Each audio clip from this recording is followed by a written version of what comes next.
سیدنا عبداللہ بن عباس رضی اللہ عنہ سے مروی ہے کہ نبی کریم صلی اللہ علیہ وسلم نے فرمایا، اللہ تعالیٰ نے نعمان یعنی عرفہ کے مقام پر حضرت آدم علیہ السلام کی پشت یعنی ان کی اولاد سے مضبوط عہد لیا۔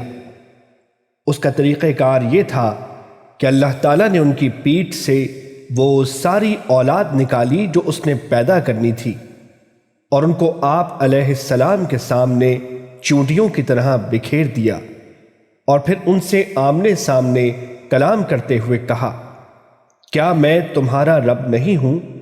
سب نے جواب دیا، کیوں نہیں، ہم سب گواہ بنتے ہیں، تاکہ تم لوگ قیامت کے روز یوں نہ کہو کہ ہم تو اس سے محض بے خبر تھے، یا یوں کہو کہ پہلے پہل یہ شرک تو ہمارے بڑوں نے کیا اور ہم ان کے بعد ان کی نسل میں ہوئے، سو کیا ان غلط راہ والوں کے فعل پر تو ہم کو ہلاکت میں ڈال دے گا؟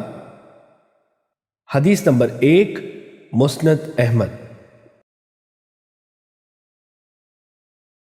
سیدنا ابی بن کعب رضی اللہ عنہ اللہ تعالیٰ کے اس فرمان وَإِذَا أَخَذَ الْخَاتَمُ أَنفُسَهُمْ کی تفسیر بیان کرتے ہوئے کہتے ہیں، اللہ تعالیٰ نے ان کو روحوں کی شکل میں جمع کیا، پھر ان کی تصویریں بنا کر ان کو بلوایا، پس یہ بولے، پھر ان سے ایک مضبوط عہد لیا اور ان کو ان کے نفسوں پر گواہ بنایا اور کہا، کیا میں تمہارا رب نہیں ہوں؟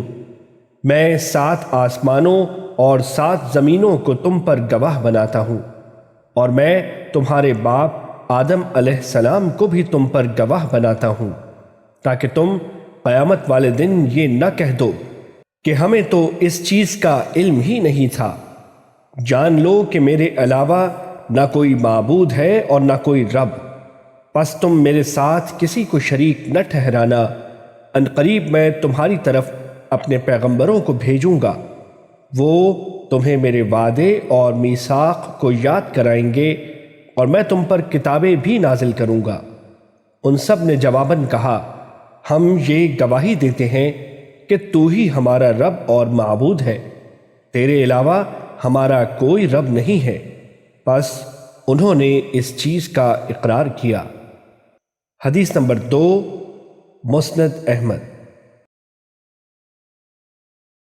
سیدنا انس بن مالک رضی اللہ عنہ سے مروی ہے کہ نبی کریم صلی اللہ علیہ وسلم نے فرمایا، قیامت کے دن جہنمی آدمی سے کہا جائے گا، اس کے بارے میں تیرا کیا خیال ہے کہ زمین پر جو چیزیں بھی ہیں، کیا تو اس عذاب سے بچنے کے لیے وہ فدیے میں دے دے گا؟ وہ کہے گا، جی ہاں۔ اللہ تعالیٰ فرمائے گا، میں نے تو تجھ سے اس سے آسان چیز کا مطالبہ کیا تھا، میں نے تجھ سے یہ عہد لیا تھا جبکہ تو آدم علیہ السلام کی پیٹھ میں تھا کہ میرے ساتھ کسی چیز کو شریک نہ ٹھہرانا، لیکن تو نے انکار کر دیا تھا اور اسی چیز پر ڈٹ گیا کہ تو نے میرے ساتھ شرک ہی کرنا ہے۔ حدیث نمبر 3، مسند احمد۔ عبد الرحمن بن غنم، جن کو سیدنا عمر رضی اللہ عنہ نے لوگوں کو فقہ کی تعلیم دینے کے لیے شام بھیجا تھا، بیان کرتے ہیں کہ سیدنا معاذ بن جبل رضی اللہ عنہ نے ان کو بیان کیا کہ نبی کریم صلی اللہ علیہ وسلم ایک روز اپنے یافور نامی گدھے پر سوار ہوئے، اس کی رسی کھجور کے پتوں کی تھی۔ پھر آپ صلی اللہ علیہ وسلم نے فرمایا، معاذ تم بھی سوار ہو جاؤ۔ میں نے کہا، اے اللہ کے رسول، آپ چلیں، میں پیدل ہی ٹھیک ہوں۔ لیکن آپ صلی اللہ علیہ وسلم نے پھر فرمایا، تم سوار ہو جاؤ۔ پس میں آپ صلی اللہ علیہ وسلم کے پیچھے سوار ہو گیا۔ ہوا یوں کہ گدھا گر پڑا اور آپ صلی اللہ علیہ وسلم کھڑے ہو کر مسکرانے لگے، اور میں دل ہی دل میں افسوس کرنے لگا۔ پھر دوسری اور تیسری بار بھی ایسے ہی ہوا۔ بہرحال آپ صلی اللہ علیہ وسلم نے اپنا ہاتھ مبارک پیچھے کیا اور کوڑے یا چھڑی کے ساتھ میری کمر پر مارا اور فرمایا، معاذ، کیا تو جانتا ہے کہ بندوں پر اللہ تعالیٰ کا کیا حق ہے؟ میں نے کہا، جی اللہ اور اس کے رسول ہی بہتر جانتے ہیں۔ آپ صلی اللہ علیہ وسلم نے فرمایا، پس بے شک اللہ تعالیٰ کا بندوں پر یہ حق ہے کہ وہ اس کی عبادت کریں اور اس کے ساتھ کسی چیز کو شریک نہ ٹھہرائیں۔ پھر جتنا اللہ تعالیٰ نے چاہا آپ صلی اللہ علیہ وسلم آگے کو چلے اور پھر اپنا ہاتھ پیچھے کیا اور میری کمر پر مارا اور فرمایا، اے معاذ کی ماں کے بیٹے، کیا تم یہ جانتے ہو کہ اگر بندے ایسے ہی کریں تو اللہ تعالیٰ پر ان کا کیا حق ہے؟ میں نے کہا، جی اللہ اور اس کا رسول ہی بہتر جانتے ہیں۔ آپ صلی اللہ علیہ وسلم نے فرمایا، پس بے شک جب بندے ایسے ہی کریں تو ان کا اللہ تعالیٰ پر حق یہ ہے کہ وہ ان کو جنت میں داخل کر دے۔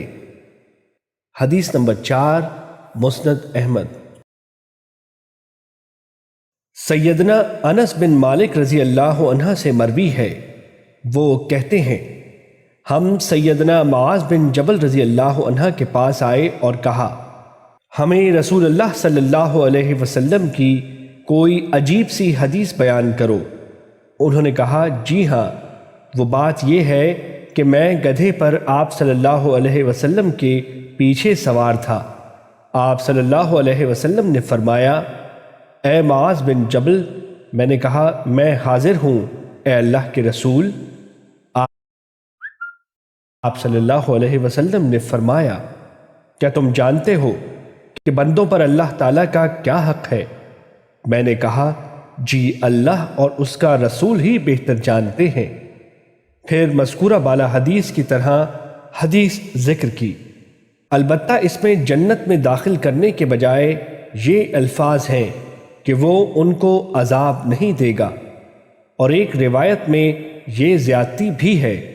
آخر میں نے کہا، اے اللہ کے رسول، کیا میں لوگوں کو یہ حدیث بیان کر کے خوشخبری نہ سنا دوں؟ آپ صلی اللہ علیہ وسلم نے فرمایا، رہنے دو تاکہ وہ مزید عمل کرتے رہیں۔ حدیث نمبر 5 اور 6، مسند احمد۔